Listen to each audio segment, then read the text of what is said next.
저도 오늘 처음 알았습니다. 안대희 국무총리 내정자의 별명이 바로 이거네요. 너무 잘 드는 칼. 아주 빼어난 특수통 검사였기 때문에 그럴 것 같은데요. 자, 오늘 내정된 후 첫날입니다. 출근을 했는데 어디로 했는지 어떤 모습이었는지 잠시 설명을 좀 들으면서 영상 같이 봤으면 좋겠습니다. 네, 오늘 국무총리 후보자 네.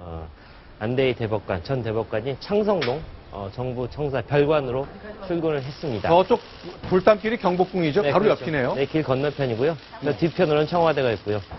일단 후보자로서 국무총리 지명에 앞서서 어떤 청문회 어떤 준비를 할지 기자들이 마이크를 들이댑니다. 어떤 코멘트를 내놓을지 궁금한데요. 네.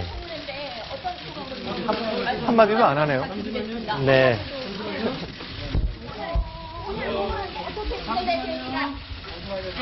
오, 그냥 갔습니까? 네, 어제 오후 5시에 네. 정부 세종로 서울 청사에서 네. 대통령에게 진언도 하겠다. 네. 대통령의 고언도 하겠다. 그리고 강한 쇄신, 개혁 드라이브를 펼치겠다고 강한 의지를 밝혔는데 오늘은 단 한마디도 하지 않고 3층 준비실로 직행했습니다. 아, 특별한 기자들의 질문에 답을 내놓지 못해서 죄송합니다. 그런 정도의 말만 내놓은 거군요. 그렇죠. 현재는 이제 후보자 신분이기 때문에 말을 아껴야 되겠고요. 아직까지는 물론 그 국무총리 청문회 있을 텐데요. 청문회는 아무래도 6.4 지방선거 이유가 될 가능성도 높기 때문에 아직은 신중한 태도 보이고 있는 것 같습니다. 자, 그러면 안대희 강골 검사의 재산도 별로 없었다고 얘기를 했고 청문회도 대법관 치르면서 한번 해봤는데 그래도 쟁점은 있잖아요. 야당이 주목하는 안대희 청문회의 쟁점 뭔가요? 네, 지금 현재 아마 월요일경에 재산 내역을 비롯한 청문회 관련 자료를 국회에 제출할 예정으로 알고 있습니다. 네. 현재 보면 2012년에 가장 마지막으로 그 공직자로서 등록했던 재산 내역이 있는데요. 여기를 보면 일단 등록 재산이 그 9억 6천만 원입니다. 근데 여기서 변동이 있는 것이 2013년 작년 10월에 12억 원으로 12억 원짜리 아파트를 구입한 게 있습니다. 근데 이것이 당초 알려지기는 16억이다라고 알려졌었는데 오늘 그 청문회 준비팀에서 보도 자료를 내서 이 가액은 정확히 12억 5천만 원입니다. 그다음에 미분양된 아파트를 분양할 때 일제히 이 회원동 소재의 이 아파트를 구입한 것입니다. 다시 말해서 고가의 투기성 아파트가 아니고 그런 아파트다라는 걸 소명을 했습니다. 자, 좀 정리해 보겠습니다. 자, 그동안 청빈한 검사 이런 얘기를 들었어요. 자, 대법관도 6년이나 마쳤고 중수부장도 마쳤는데 재산이 9억 6천이어서 뭐 작다. 다른 사람보다 많이 작다 이런 얘기를 들었는데 변호사 작년 개업했잖아요. 그 후에 재산이 늘었다. 결국 야, 이거 전관예우 받은 거 아니냐 이런 질문을 할 수밖에 없습니다. 지금까지 나온 건 뭐가 있었나요? 이분이 이제 잘 알려져 있다시피 청렴 또는 뭐 청빈한 그 대쪽 검사 출신이고 또 대법관을 6년 했습니다만. 근데 이 변호사 개업을 사실 2012년 7월에 대법관 임기를 마치고도 바로 하지 않았습니다. 그런데 작년 7월에 용산에 변호사 사무실을 냈어요. 근데 이 사무실을 내고 나서 과연 소득이 얼마나 늘었을까 하는 것이 이제 곧 공개될 본인이 아마 제출할 그 내역서에 그 재산 내역이 총 공개가 될 텐데 근데 이 흔히 얘기하는 전관예우 이것이 사회적으로 많이 문제가 됐지 않습니까? 그래서 아마 상당히 그것을 의식한 걸로 보이는데요. 이분이 그래서 수임할 때 그 이른바 대형 로펌을 가지 않고 또 흔히 얘기하는 전관예우로 비칠 수 있는 본인이 대검 중수부장을 했으니까 형사 사건을 수임하면 오해가 있을 수 있다. 해서 그러니까 후배 검사들이 수사하는 사건 여보게 후배 이 사람 내가 보니까 불쌍한데 그냥 구속하지 마.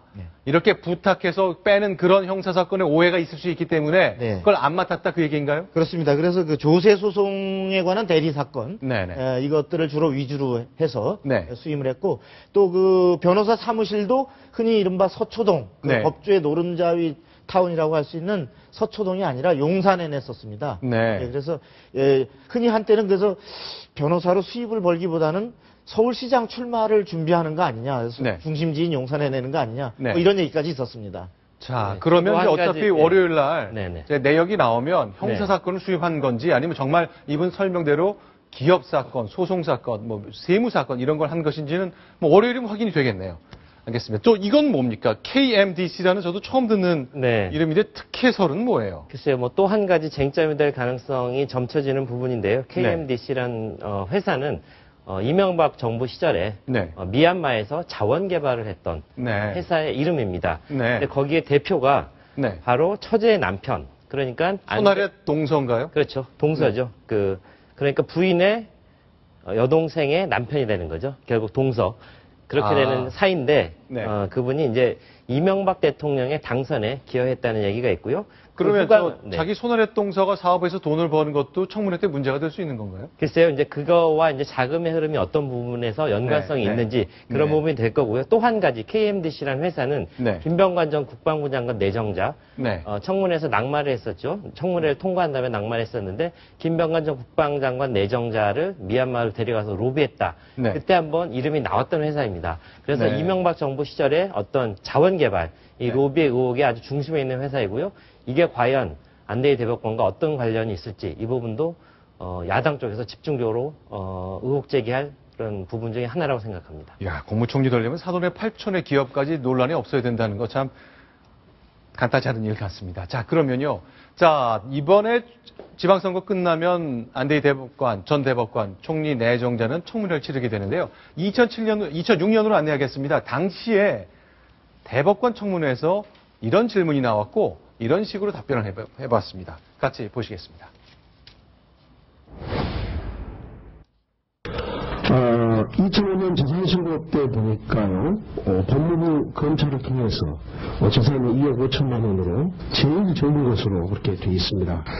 그 재산이 작다는 말은 뭐 제가 동의할 없습니다. 왜냐하면 집을 한 채 가지고 있었는데 그 집이 집값 상승이 안 돼서 그렇게 재산이 작게 표시될 뿐이지 저는 그렇게 가난하다고 생각하는 게 하나도 없습니다.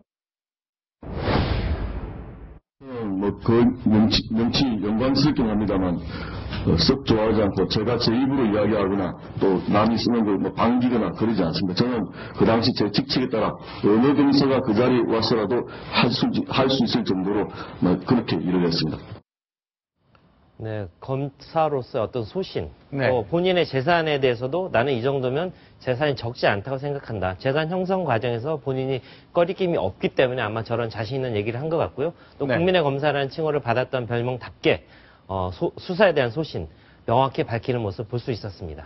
근데 여기서 보면은 그 당시에 2003년 4년 대검 중수부장 시절에 했던 수사가 좀 무리한 거 아니었냐 이렇게 의원들이 추궁하지 않습니까? 근데 상당히 이게 이제 시대 상황인데 2003년 4년은 노무현 정부가 집권 초기에 우리는 과거 정부와 다른 기득권 세력과 다른 정치 개혁 세력이다 해서 상당히 많은 수사를 하고 그 과정에서 나타난 그 측근들까지도 구속을 감수하면서까지 노 대통령 그렇습니다. 측근들요. 그래서 당시에 그 민주당 그리고 열린우리당으로 이어지는 당시 집권 세력에서 그 당시에는 그 수사에 대해서 사실 이의를 제기하기보다는 크게 봐서는 참 잘하고 열심히 하고 있다라고 격려하는 분위기였습니다. 그런데 이제 정권 후반으로 가면서 그동안 쌓여왔던 그 불만 그 속에서 노심초사했던 그런 불만들을 그 무리한 수사 아니었느냐 하는 것들로 나타나는 것 같습니다. 자, 그러면요. 직접 야당 의원들이 당시엔 여당이죠.